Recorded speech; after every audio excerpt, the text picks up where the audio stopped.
இப்பொழுதும் இந்த நாளிலும் கர்த்தருடைய வார்த்தைகளை நாம் தியானிப்போம்.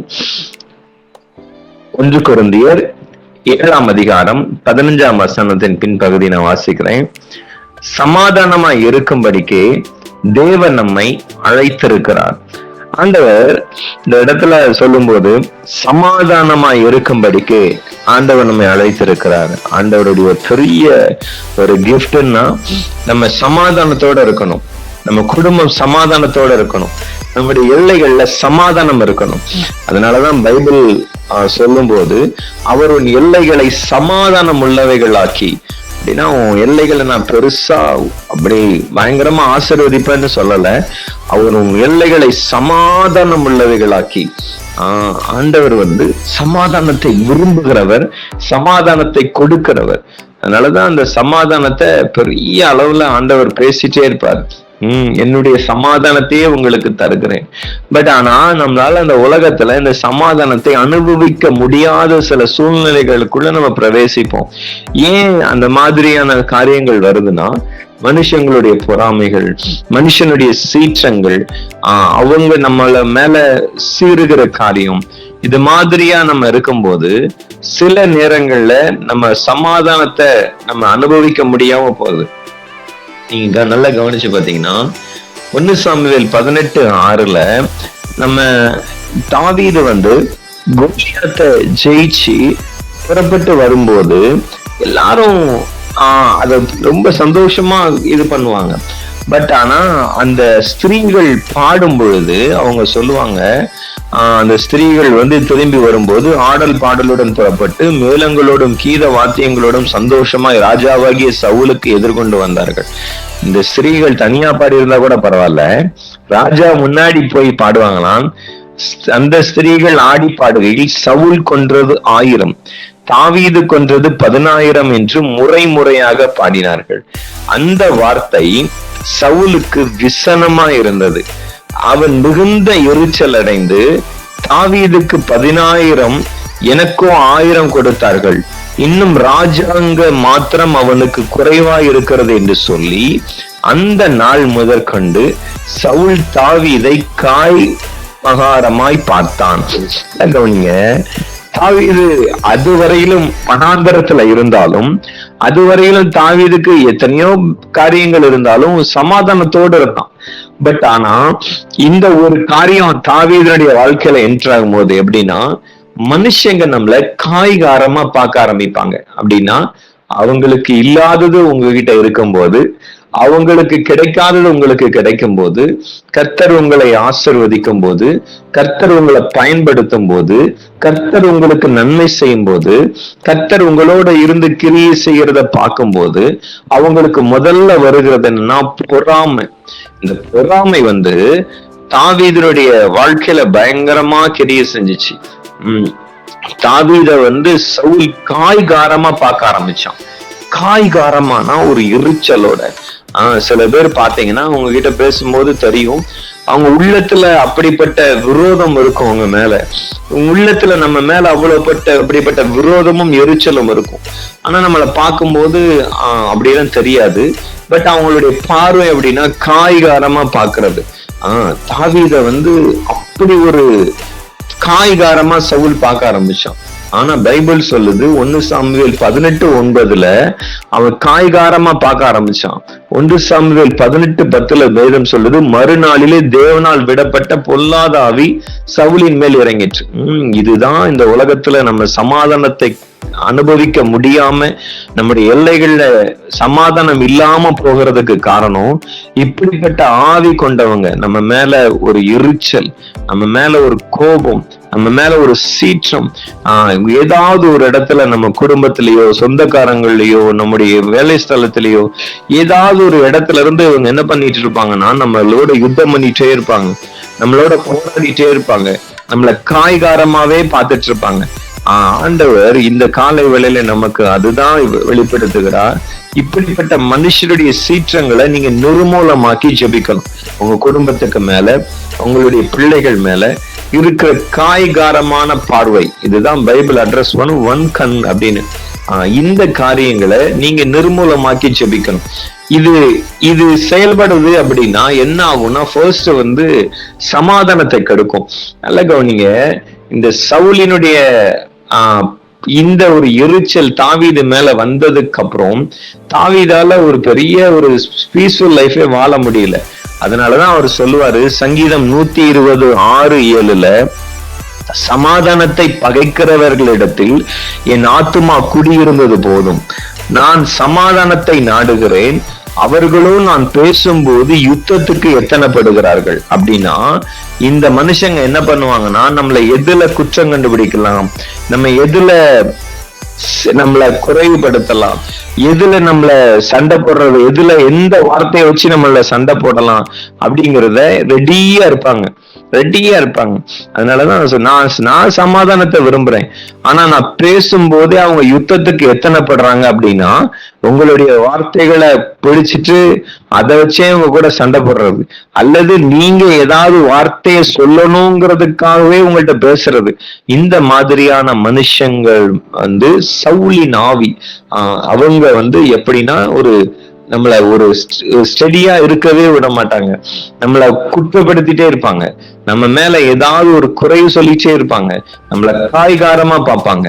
ஆண்டவர் இந்த வேலையில ரோமர் 16:20 சொல்லுகிறது, சமாதானத்தின் தேவன் தாமே சாத்தானை உங்கள் கால்களின் கீழே நசுக்கி போடுவார். இப்படிப்பட்ட பொருளாத மனுஷர்களுடைய பார்வைகள், எரிச்சல்கள், அவர்களுடைய சீற்றங்கள் நம்ம குடும்பத்துல, நம்முடைய பிள்ளைகளுடைய வாழ்க்கையில கிரியை செய்யாதபடிக்கு கர்த்தர் நம்மை காத்து கொள்வாராக. ஆண்டவர் நமக்கு சமாதானத்தை தருகிறவர். இதுக்கு இன்னொரு பதம் என்னன்னா, மன ரம்யம். ஆண்டவர் வந்து அழகா நம்ம மன ரம்யமும் நித்திய விருந்து. நீதிமொழிகள் 15:15 15 மன ரம்யமோ நித்திய விருந்து. அப்படின்னா உங்க மனசு ரம்யமா இருக்குது அப்படின்னா உங்களுக்கு ஒரு விருந்து சாப்பிட்ட ஒரு அனுபவம் இருக்குமா. ஆண்டவர் இந்த வேலையில நம்முடைய இருதயத்தை மன ரம்யத்தினால நிரப்பட்டும், இருதயத்தை மன ரம்யமாய் வைக்கட்டும். பிலிப்பியர் 4:11 பவுல் சொல்லுவார், என் குறைச்சலினால் இப்படி நான் சொல்லுகிறது இல்லை, ஏனெனில் நான் எந்த நிலைமையில் இருந்தாலும் மனரம்யமாய் இருக்க கற்றுக்கொண்டேன். தாழ்ந்திருக்கவும் எனக்கு தெரியும், வாழ்ந்திருக்கவும் எனக்கு தெரியும், எவ்விடத்திலும் எல்லாவற்றிலும் திருப்தியாயிருக்கவும் பட்டினியாயிருக்கவும் பரிபூரணப்படவும் நான் போதிக்கப்பட்டேன். அப்படின்னா இந்த ஒரு மன ரம்யம் நம்மளுக்குள்ள ஆக்டிவேட் ஆயிட்டே இருக்கணும். எல்லாவற்றிலும் மன ரம்யமா இருக்கிறது நித்திய விருந்து. அதுதான் அந்த மன ரம்யத்தை நம்ம பிடிச்சுக்கிடணும். ஆண்டவரே, எது இல்லைனாலும் எது இருந்தாலும் நான் உங்களுடைய சமாதானத்தை அனுபவிக்கேன், உங்களுடைய சமாதானம் என்கிட்ட இருக்கும், உங்களுடைய சமாதானம் என் குடும்பத்துல இருக்கும். ஆண்டவரே, நான் எந்த விதத்துல குறைவுபட்டிருந்தாலும், எந்த விதத்துல நான் தேவைகள் எனக்கு சந்திக்கப்படலைனாலும், அல்லது நான் எதிர்பார்க்கிற காரியங்கள் எனக்கு நடக்கலைனாலும் எனக்கு ஒரு மனரம்யம் இருக்கும். நான் மனரம்யத்தோடு உங்ககிட்ட இருப்பேன். ஆண்டவரே, நீங்க மனரம்யமா என்னை நடத்துவீங்க. ஆண்டவர் இந்த கால வேளையில நம்மோடு கூட இடைபெடுகிற ஒரு காரியம், இந்த மனரம்யம், இந்த சமாதானம், இந்த சந்தோஷம் நம்முடைய வாழ்க்கையில நிறைந்திருக்கட்டும். சவுல் அப்படி பகச்சி ஒரு காலகட்டத்துல தாவீதே சொல்றாரு, சமாதானத்தை பகைக்கிறவர்களோடு என் ஆத்துமா குடியிருந்தது போதும். உண்மையே அதுதான்.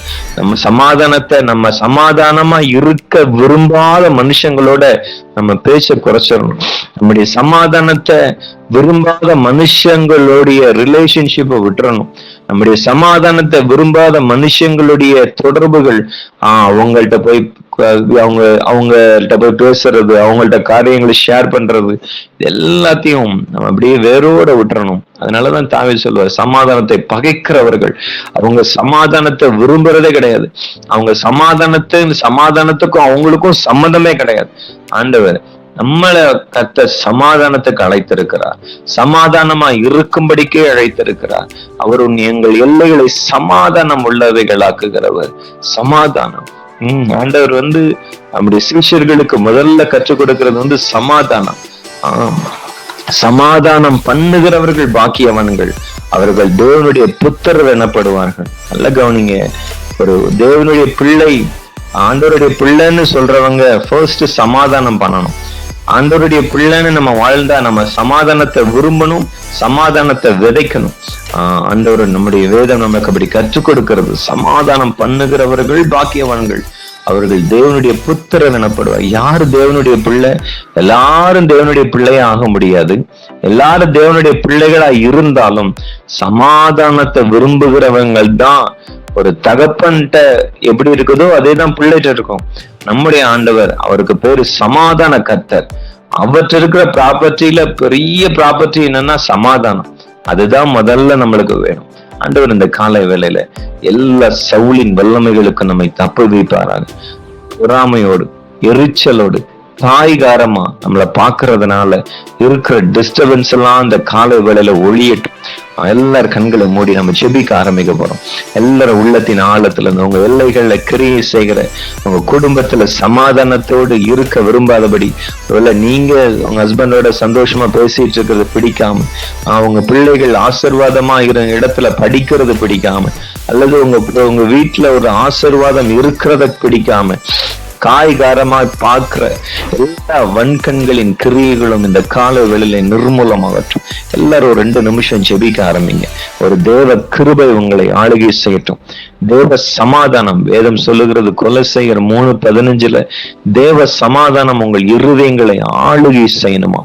சமாதானம் நம்ம இருதயத்துல இருக்கணும்னு இல்ல, அது ஆளுகையில இருக்கணும். நம்மளுடைய ஆற்ற சமாதானம் நிரப்பி இருக்கணும். எல்லாரும் உள்ளத்தின் ஆழத்துல இருந்து ஆண்டவர்கிட்ட கேளுங்க. ஆண்டவரே, என்னை சமாதானம் தாங்கப்பா. சமாதான கர்த்தர், நீ சமாதானத்தின் தேவன், நீ சமாதான பிரபு. தகப்பனே, இந்த அருமையான வேலையிலும் ஆண்டவரே, இந்த கூடுதல் இணைந்திருக்கிற எங்கள் ஒவ்வொரு மேலும் உங்களுடைய சமாதானத்தை கர்த்தர் நீர் தருவீராக. சமாதானத்தை வைத்து போகிறேன் என்று சொன்னவர், ஆண்டவரே, அந்த சமாதானம் எங்கள் மீது இறங்கட்டும், எங்கள் குடும்பத்தின் மீது இறங்கட்டும். தேவ சமாதானம் எங்கள் ஆளுகை செய்யட்டும்.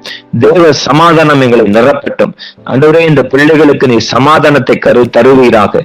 எரிச்சலோடு சவுளி போல ஆண்டவரே, மற்ற மனுஷர்கள் பேசுகிறத வச்சு, ஆண்டவரே, எங்களுக்கு இருக்கிறத வச்சு எங்களை பகைக்கிற மனுஷர்களுடைய பகைகள், விரோதங்கள் இயேசுவின் நாமத்துல நிர்மூலமாகட்டும்.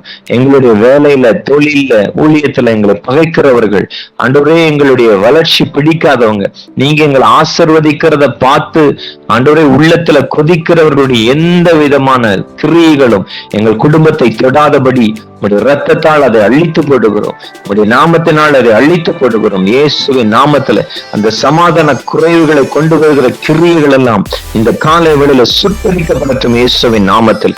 அது நிர்மூலமாகட்டும் இயேசுவின் நாமத்தில்.